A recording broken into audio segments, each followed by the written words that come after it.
पश्चिम बंगाल एक बार फिर गोलियों की आवाज से दहल उठा है। चुनावी हिंसा, आगजनी और राजनीतिक टकराव के बीच अब बीजेपी के बड़े नेता शुभेंदु अधिकारी के बेहद करीबी माने जाने वाले उनके पीए चंद्रनाथ रथ की गोली मारकर हत्या कर दी गई। देर रात उत्तर 24 परगना जिले के मध्यम ग्राम इलाके में जिस तरह से इस वारदात को अंजाम दिया गया, उसने पूरे राज्य की कानून व्यवस्था पर गंभीर सवाल खड़े कर दिए हैं। बताया जा रहा है कि बुधवार देर रात चंद्रनाथ रथ अपनी कार से जा रहे थे, तभी कुछ गाड़ियां उनका पीछा करने लगी। पुलिस सूत्रों के मुताबिक एक कार और एक बाइक काफी देर से उनकी गाड़ी के पीछे चल रही थी। फिर अचानक हमलावरों ने उनकी कार को ओवरटेक कर रास्ता रोक लिया और इसके बाद जो हुआ वो किसी गैंगस्टर फिल्म के सीन जैसा था। बाइक सवार बदमाशों ने ताबड़तोड़ गोलियां चलानी शुरू कर दी। प्रत्यक्षदर्शियों के मुताबिक करीब 10 राउंड फायरिंग हुई। गोलियों की आवाज से पूरा इलाका दहल उठा। चंद्रनाथ रथ को 5 गोलियां लगी। हमला इतना खतरनाक था कि उन्हें संभलने तक का मौका नहीं मिला। आसपास के लोग डर के मारे इधर उधर भागने लगे। वहीं हमलावर वारदात को अंजाम देकर मौके से फरार हो गए। घटना के तुरंत बाद चंद्रनाथ रथ को गंभीर हालत में निजी अस्पताल ले जाया गया, लेकिन डॉक्टरों ने उन्हें मृत घोषित कर दिया। जैसे ही हत्या की खबर फैली, बीजेपी कार्यकर्ताओं में भारी आक्रोश फैल गया था। गुस्साए कार्यकर्ताओं ने राष्ट्रीय राजमार्ग जाम कर दिया और राज्य सरकार के खिलाफ जमकर नारेबाजी की। इस हाई प्रोफाइल मर्डर के बाद खुद पश्चिम बंगाल के डीजीपी सिद्धनाथ गुप्ता मौके पर पहुंचे। उन्होंने कहा कि पुलिस मामले की जांच कर रही है और आरोपियों को जल्द गिरफ्तार कर लिया जाएगा। डीजीपी ने बताया कि जिस कार का इस्तेमाल वारदात में किया गया, उसे पुलिस ने सीज कर दिया है। हालांकि उसका नंबर टेम्पर्ड यानी फर्जी तरीके से बदला हुआ पाया गया। पुलिस को मौके से फायर की कई कारतूस, लाइव बुलेट और दूसरे अहम सबूत मिले हैं। फॉरेंसिक टीम भी मौके पर पहुंची और जांच शुरू कर दी गई। आसपास लगे सीसीटीवी की फुटेज खंगाली जा रही है और स्थानीय लोगों से पूछताछ की जा रही है। पुलिस सूत्रों का कहना है कि हत्या का तरीका बेहद सुनियोजित लग रहा है। जिस तरीके से पहले पीछा किया गया, फिर रास्ता रोका गया और उसके बाद बेहद करीब से लगातार गोलियां चलाई गईं, उससे साफ संकेत मिलते हैं कि हमलावर पूरी तैयारी के साथ आए थे। बाइक पर नंबर प्लेट तक नहीं लगी थी, यानी पहचान छिपाने की कोशिश पहले से की गई थी। अब सबसे बड़ा सवाल यही है, आखिर पश्चिम बंगाल में राजनीतिक हिंसा का यह सिलसिला कब रुकेगा? चुनाव खत्म होने के बावजूद राज्य में लगातार खून खराबा, फायरिंग और हत्या की घटनाएं सामने आ रही हैं और अब शुभेंदु अधिकारी के करीबी की हत्या ने सियासी माहौल को और ज्यादा गर्मा दिया है। बीजेपी इसे राजनीतिक साजिश बता रही है, जबकि पुलिस फिलहाल हर एंगल से जांच कर रही है। लेकिन सच्चाई यह है कि बंगाल में गोलियों की गूंज अब सिर्फ अपराध नहीं, बल्कि राजनीति का एक हिस्सा बनती हुई जा रही है।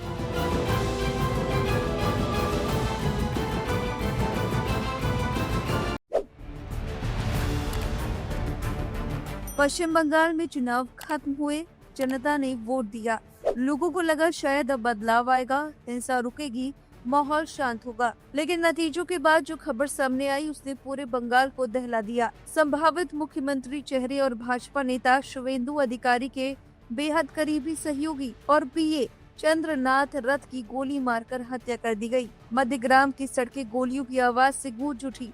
देखते ही देखते पूरे इलाके में मातम पसर गया। आज उनके मां का रो रो कर बुरा हाल है।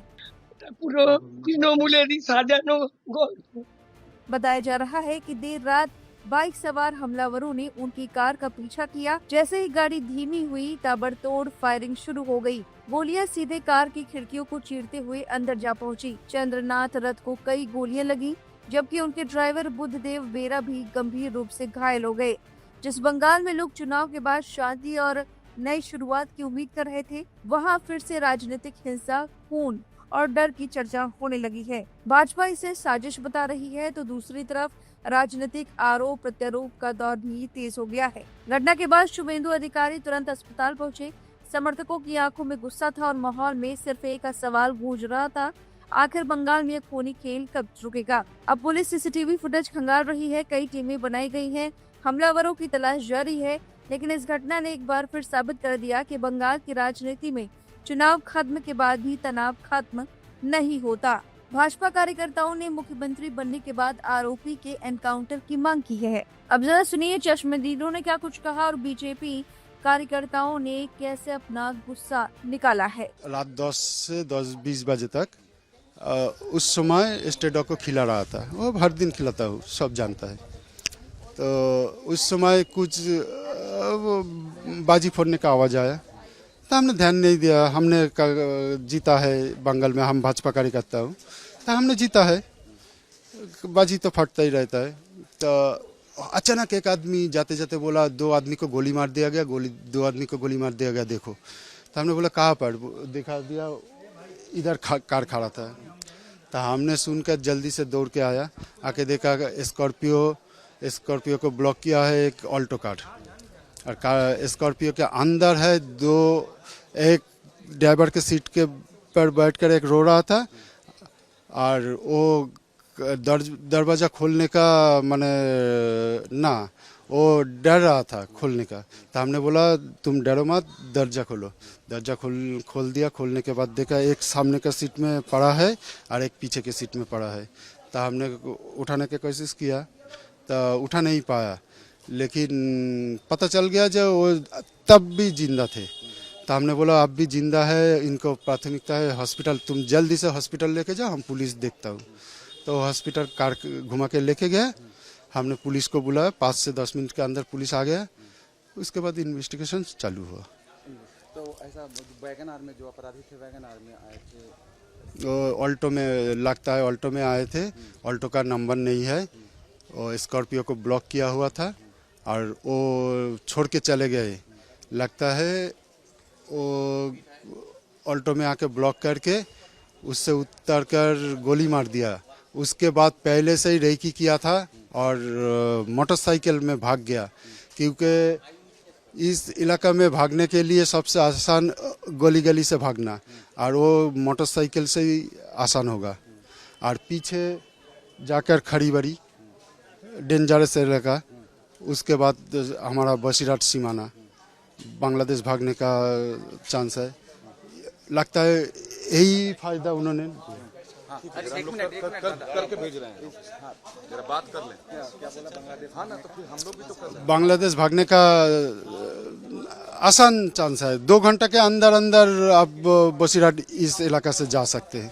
तो अस्पताल जो उनको कौन ले जाएगा? वो जो हॉस्पिटल कार में है, कार में जो बैठे ड्राइवर के सीट में रो रहा था, वही लेके गया। अच्छा, इससे पहले भी इधर घटना ऐसी 2012 में घटा था। 2012 में एक क्रिमिनल मरा था, उसके चक्कर में एक अच्छा इंसान का भी जान गया था। गोली अचानक लग गया, वो जा रहे थे, उसमें तृणमूल इन्वॉल्व था।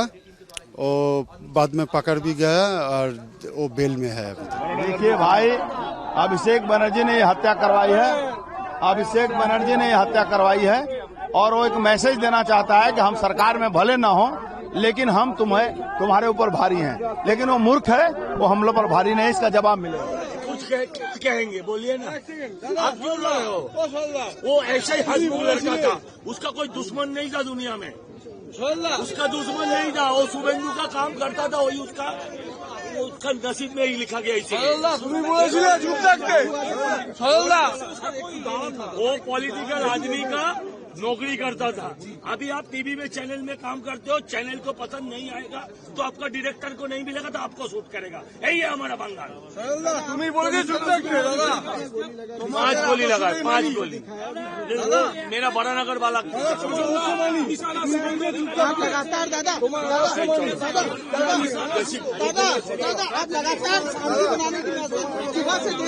शायद मैं गलत था, शायद मुझे लगता है कि मैंने गलती किया।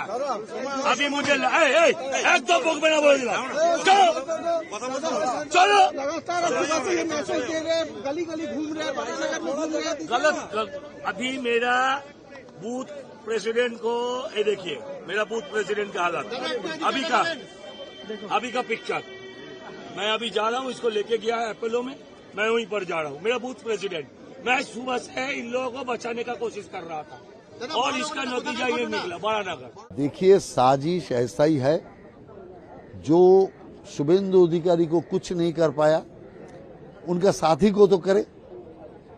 ऐसा एक घटना है और इससे क्या होगा, उनका मंशा यही था, हमारा सारे कार्यकर्ता भड़क उठेगा और चारों ओर तृणमूल का घर, दुकान, सड़क, जनवाहन सब में आग लगाना चालू करेगा, तोड़ फोड़ करना चालू करेगा। पूरा बंगाल में कानून का स्थिति पूरा नष्ट हो जाएगा और उस समय उससे तृणमूल थोड़ा लाभ लेने का कोशिश करेगा। लेकिन वो सोचा उसका कैरेक्टर जैसा ऐसा।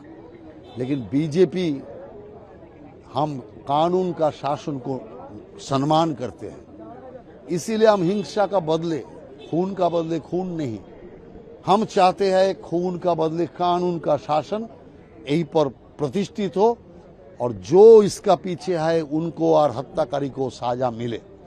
और तृणमूल कांग्रेस कह रहा है सीबीआई की मांग कर रहे हैं, जे सीबीआई मांग, अरे सीबीआई क्या जरूरत है? जब आपका सरकार था तब सीबीआई जरूरत था, कारण आपका सरकार हमारा सीबीआई इन्वेस्टिगेशन करते थे और यही का पुलिस सबूत मिटाते थे, तो इसीलिए सीबीआई जरूरत था। और आज कांग्रेस जमाना से पुलिस का स्वाधीनता नहीं था। 34 साल सीपीएम रिजिम में पुलिस का कोई स्वाधीनता नहीं था। 15 साल तृणमूल रिजिम में पुलिस का स्वाधीनता नहीं था। आज पुलिस को आजादी मिला और आजादी में वो स्वाधीनों के स्वतंत्रों के काम कर पाएगा, इसीलिए कोई सीबीआई जरूरत नहीं है। जरूरत होगा तो सीबीआई भी आएगा, पुलिस भी आएगा, सीआईडी भी आएगा, एक साथ काम करेगा। लेकिन खूनी जो है उनको पकड़ेगा, दंडित भी करेगा। और जनता का सामने हम दिखाना चाहते हैं तृणमूल का जितना बड़ा लीडर और तृणमूल का जितना बड़ा लेडी हो, किसी को छोड़ा नहीं जाएगा। ये जो घटना हुआ, ये हताशा से बर्बरोचित घटना इन लोगों ने घटाया। फिलहाल इस खबर पर आपकी जो भी राय है कमेंट करके जरूर बताएं। बने रहिए लाइव हिंदुस्तान के साथ।